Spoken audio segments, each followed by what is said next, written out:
Does your pellet grill take forever to preheat, especially on cold days? Well, there's no reason it should take more than about 5 to 6 minutes. We got ours up to 250 on a 40-degree day in just 4 minutes. It only takes a few minor tweaks, and today I'm going to show you exactly how to do it. Hey everybody, welcome back to Mad Backyard. Here's the deal. In winter, pellet grills don't struggle because they can't make heat. They struggle because of heat loss and inefficient airflow. And a lot of us accidentally make that worse with just a few common habits. And I'm not just guessing here. I can preheat mine to 250 degrees in only 4 minutes on a 40-degree day. And just to compare, when I did none of the things I'm about to show you today, it took 51 minutes for my grill to reach 250 degrees. So these things do make a huge difference. Now, of course, results will vary, but these tips work on basically any pellet grill. And I'm going to explain exactly why each one works so that you can apply it to your own setup.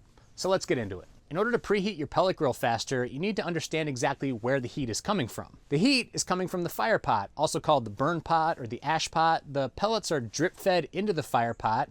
They ignite by making contact with a small hot igniter rod, and they create a small fire, creating heat. Your grill gets hotter faster when the following 3 things happen. The pellets ignite quickly, the fire burns clean and strong, and your heat stays mostly inside the cooking chamber rather than getting leaked and pulled away. So we're going to attack all 3 of these. The first thing you can do to preheat your pellet grill faster is to open the exhaust chimney all the way, as far as it'll go. Now, this one does sound backwards to some people. A lot of folks assume, well, if I close the chimney down, I'm going to trap heat inside and it should preheat faster. But on a pellet grill, restricting that exhaust actually does the opposite. Here's why. Pellet grills are a forced air system. That fan is pushing air into the fire pot. That air needs a clear path to flow through the cooking chamber and out the chimney. And when you slow the airflow, you get a dirtier burn, slower ignition, and less efficient heat production. So for preheating, you want maximum airflow. That means clean combustion, a strong flame, and faster heat. So an open chimney equals more airflow, which equals a cleaner burn, which equals a faster preheat. Okay, on to tip number 2, and this is for people that own a Pit Boss pellet grill specifically. If you have a Pit Boss with a sliding flame broiler, during preheat, open that flame broiler slider so that your heat can rise more directly. You're basically allowing the pellet grill to preheat more aggressively because that hot air can come straight up through those grates, and you're letting oxygen in more directly to the fire pot to allow the pellets to ignite that much faster. Then, once you're close to your target temperature, you can go ahead and slide that flame broiler door back closed so that you're not getting direct heat from your fire pot anymore. You only want that flame broiler open while you're cooking if you want that direct heat, like on a gas grill, but most of the time on a pellet smoker, we're cooking low and slow with indirect heat, so we want to leave it closed. But there's no reason you can't have it open during the preheat. Okay, on to tip number 3.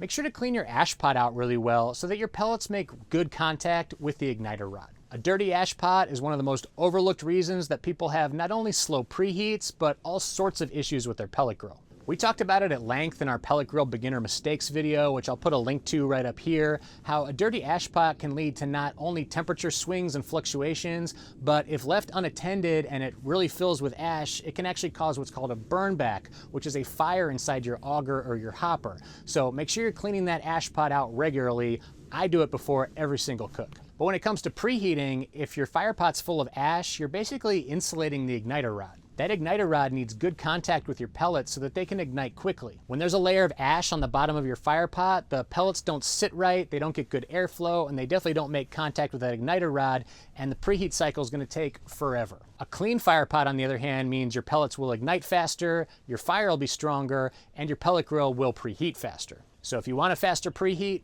clean that ash pot.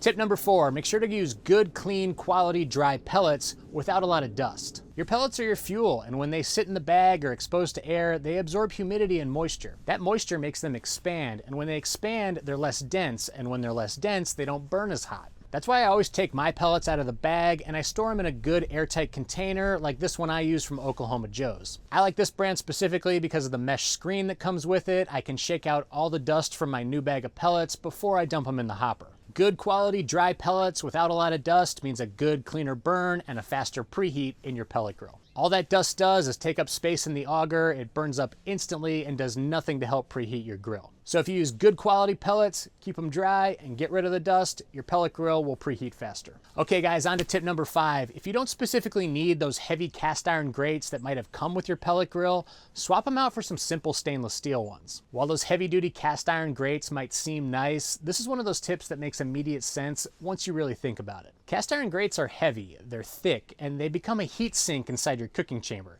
This means they absorb a lot of heat energy. So when you preheat with heavy cast iron grates inside the grill, a big portion of your heat is going towards heating up those grates, not heating up the air inside the cooking chamber. Stainless steel grates, on the other hand, are much lighter and much thinner and don't soak up nearly as much heat energy. So the air inside your grill can reach your target temperature faster. And here's the second benefit. In a pellet grill, especially when you're cooking low and slow, you generally don't want direct conductive heat coming from the grates anyway onto your food. That would be more akin to cooking your food in a frying pan or on a hot grill. You want the heat to come from the air around the food, not from the grates themselves. Pellet grills are at their best when they're acting like an even convection oven with clean smoke. We want indirect heat from the air around the food, not direct heat from the grates touching the food. So switching to stainless steel grates reduces that heat sink effect, it preheats your grill faster, and honestly causes your pellet grill to cook more like it's supposed to. Tip number 6. Now, this is a relatively new change that I've made personally, but it has made a pretty big difference.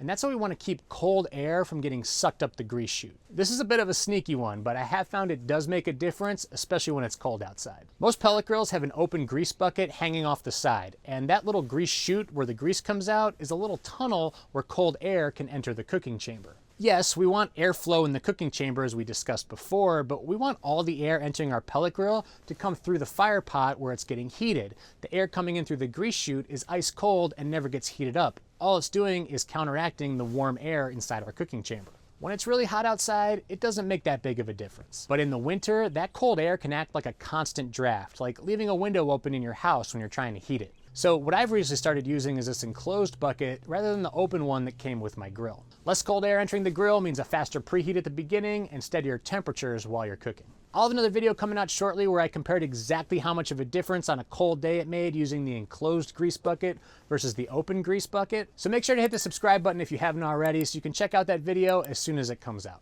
Our final tip today, I like to call the drive fast and slow down method. This is probably my favorite tip because it's so simple and it works so well. Most people start up their pellet grills and then set them straight to the cooking temperature, say 250 degrees. To me, that's like trying to drive somewhere really far away and only going 20 miles an hour.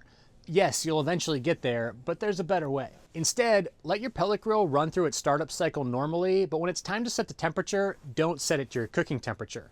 Set it to high. You're telling that pellet grill controller to give you as strong of a fire as it can so that you can get your temperature up as high as it can. Then, when you're 20 degrees away from your target, that's when you're going to dial it down to your actual temperature. For us, I set it to high, and then when it got to 230 degrees, I dialed it back down to 250 degrees, and it walked right up to that temperature and stabilized there. This works so well because pellet grills respond faster when you allow them to build a strong fire early. And then you're slowing down and coasting into your target rather than creeping up to it slowly to begin with. Okay, let's do a quick recap for how to preheat your pellet grill faster.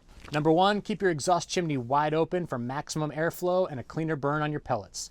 Number 2, if you're using a pit boss, open the flame broiler all the way while you're preheating and then close it before you start cooking. Number 3, make sure to always clean out your ash pot so your pellets make good contact with the igniter rod. Number 4, always use clean, dry pellets and reduce the amount of dust you're pouring into the hopper. Number 5, consider using stainless steel grates rather than the heavy-duty cast iron ones that might have come with your pellet grill. Number 6, you can reduce that cold draft coming up the grease chute with an enclosed bucket setup. And finally, number 7, start your pellet grill on high and then set your cooking temperature when you're about 20 degrees away. If you try even a couple of these tips, you're going to notice a big difference, especially on cold and windy days. And if you want to be really scientific about it, do a simple test. Run a preheat time with your old routine and then try it again after you've made these changes. And that's exactly what we did. We wanted to see how long it would take the pellet grill to preheat if we implemented none of these things. So we had a dirty fire pot, we kept the chimney cap closed, I had the heavy duty cast iron grates inside the grill, I took off the enclosed grease bucket, and I didn't set the temperature to high. I let it run through the startup cycle, but then I just set it to 250 degrees and walked away. And it took 51 minutes for my pit boss to reach that temperature on a 35-degree day. So by making these changes, we went from 51 minutes down to 4 minutes. It is pretty amazing how just a few small changes can make such a huge difference. We hope you enjoyed this video. I'll put a link to our website, madbackyard.com, down in the description below,